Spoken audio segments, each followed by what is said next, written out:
एकदम गलत बात बोल रहे हैं आप। शंकर जाले में चापलूसी करते हैं और यहाँ अध्यक्ष महोदय को सुना जाए। आप मीटिंग को एकदम गलत बात बोल रहे हैं आप। शंकर जाले में चापलूसी करते हैं और यहाँ सुना जाए। अध्यक्ष महोदय को सुना जाए। आप मीटिंग को अच्छी बात नहीं है सर, पूरा मार खा का मन है। अच्छी बात नहीं है सर, अच्छी बात तरीका हुआ नहीं अरे यहाँ कुश्ती लड़ना है ये आप जो व्यवहार किए ना ये आप एनके झा जी पर जो उन्होंने विवादित बयान दिया और उसमें राजेंद्र गुप्ता जी ने नौल किशोर यादव जी का समर्थन किया, ये चीज़ गलत है जिसका मैंने विरोध किया है वहाँ पे कि बिल्कुल मैंने विरोध किया है कि राजेंद्र गुप्ता जी ऐसा व्यवहार आप कारण बस कुछ कन्फ्यूजन बस कुछ स्टेटमेंट उनका आया था पेपर में छपा था जिस पर वहाँ के सीनेट सदस्य और विधान परिषद करते हैं कि उनको चूँकि वो एमएलसी हैं उनकी एक जनता के प्रति भी जवाबदेही है और शिक्षक निर्वाचन क्षेत्र से ही चुन के आते हैं, इसलिए वो सार्वजनिक रूप से ऐसे शिक्षाविद professor doctor N K Jha ji से उनको माफी मांगना चाहिए। जो सोचता है वो करता है, आपके अपने सपनों का आशियाना। नमस्कार, मैं हूं सागर कुमार, भारत लाइव देख रहे हैं आप। देखिए पाटलिपुत्र विश्वविद्यालय के प्रांगण में मौजूद है और देखिए अब अस्मिता पर सवाल उठने लगा है। जो वीडियो कल से लगातार वायरल हो रहा है, एक भारतीय जनता पार्टी के एमएलसी हैं उनके बारे में, वो किस प्रकार विश्वविद्यालय के एक रजिस्ट्रार पर भद्दी भद्दी अमर्यादित भाषा का प्रयोग ही नहीं करते हैं, गाली गलौज भी करते हैं और धमकी भी देते हैं। उसी सीनेट की बैठक में एक शख्स मौजूद थे, आलोक तिवारी जी हमारे साथ इस वक्त फ्रेम में मौजूद हैं और सीनेट के सदस्य भी हैं पाटलिपुत्र विश्वविद्यालय से। बहुत स्वागत है सर आपका। धन्यवाद सागर जी। आप भी उस बैठक में मौजूद थे, पूरा घटनाक्रम आपके सामने हुआ, उस वीडियो में आपको भी हम लोगों ने देखा, आपने भी आपत्ति दर्ज की, क्या कुछ पूरा मामला हुआ था?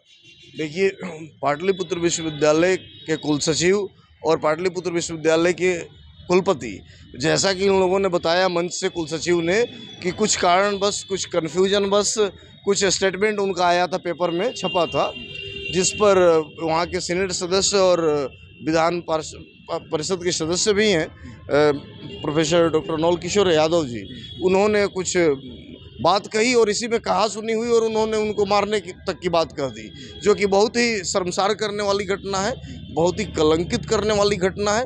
ऐसी घटना मैं समझता हूं कि बिहार के सीनेट के इतिहास में ये बहुत ही कलंकित करने वाली घटना है, ऐसा शायद कभी नहीं हुआ है। और हम मांग करते हैं कि उनको चूँकि वो एमएलसी हैं उनकी एक जनता के प्रति भी जवाबदेही है और शिक्षक निर्वाचन क्षेत्र से ही चुन के आते हैं, इसलिए वो सार्वजनिक रूप से ऐसे शिक्षाविद professor doctor N K Jha ji से उनको माफ़ी मांगना चाहिए।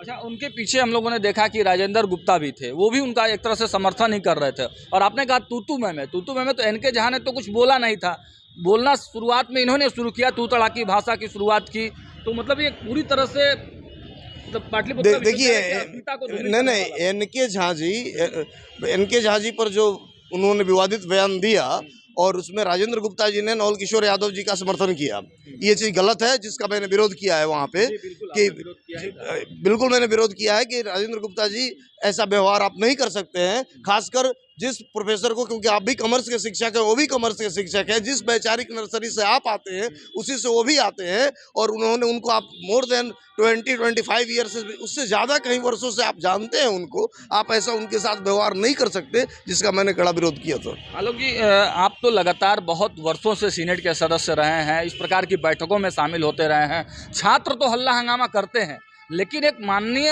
एमएलसी के द्वारा इस तरह का करना मतलब किस तरह देखते हैं, बिहार परिप्रेक्ष्य में कैसे? नहीं, बिल्कुल दुर्भाग्यपूर्ण है, बहुत ही दुर्भाग्यपूर्ण है, खासकर ऐसा एमएलसी जो कुछ शिक्षक हैं, प्रोफेसर है, उनके द्वारा इस तरह की बात करना। और मैं समझता हूं कि सीनेट के दौरान भी सभी शिक्षकों ने कहा कि बहुत ही दुर्भाग्यपूर्ण है, शर्मसार करने वाली घटना है। मैं समझता हूं सार्वजनिक रूप से आकर उनको माफ़ी मांगनी चाहिए। सत्ता का हनक कहीं ना कहीं दिखता है, कह सकते हैं।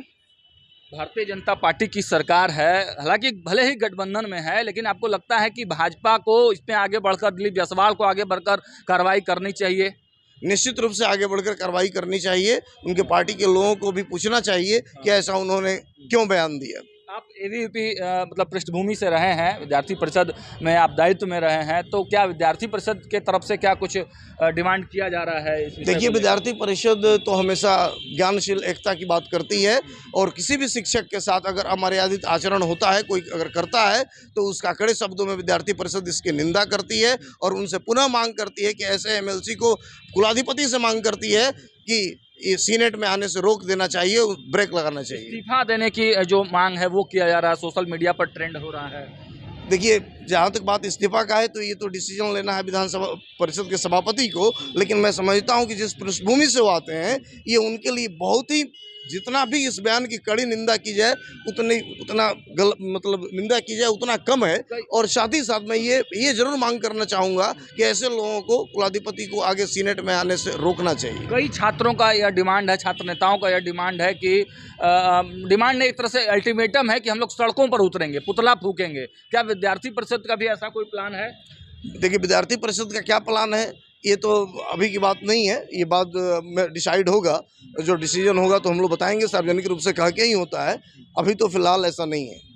आगे आप लोग का मतलब अभी क्या प्लान है इस मुद्दे पर? केवल कंडेम करना है? नहीं, कंडेम नहीं। विद्यार्थी परिषद के लोगों ने कल भी कहा कि भाई ये गलत है और विरोध का स्वरूप क्या होगा, किस तरह करेंगे, ये बात की चीज़ है, लेकिन फिलहाल अब इस बयान की कड़ी निंदा करते हैं। चलिए, तो ये थे आलोक तिवारी। इन्होंने देखा कि इस बयान की कड़ी निंदा की है। विद्यार्थी परिषद से रहे हैं, सीनेट के सदस्य भी हैं, बैठक में मौजूद थे और जब पूरा घटनाक्रम हो रहा था तो एक यही व्यक्ति थे जिन्होंने विरोध भी किया था भाजपा एमएलसी का। अब इस पूरे मामले को लेकर सियासत तेज हो गई है, अब देखना होगा और दलों की क्या कुछ प्रतिक्रियाएं आती है। फिलहाल इस वीडियो में इतना ही। देखते रहिए भारत लाइव। बहुत बहुत धन्यवाद। आपके सपनों को हमने सजाया है, ई होम्स पैनोरामा को हमने बनाया है। ई होम्स मेरा एक सपना था जिसपे मैं पिछले 4 साल से काम कर रहा था। हमने जो बनाया है वो सबने है माना। ई होम्स पैनोरामा में हो आपका भी आशियाना।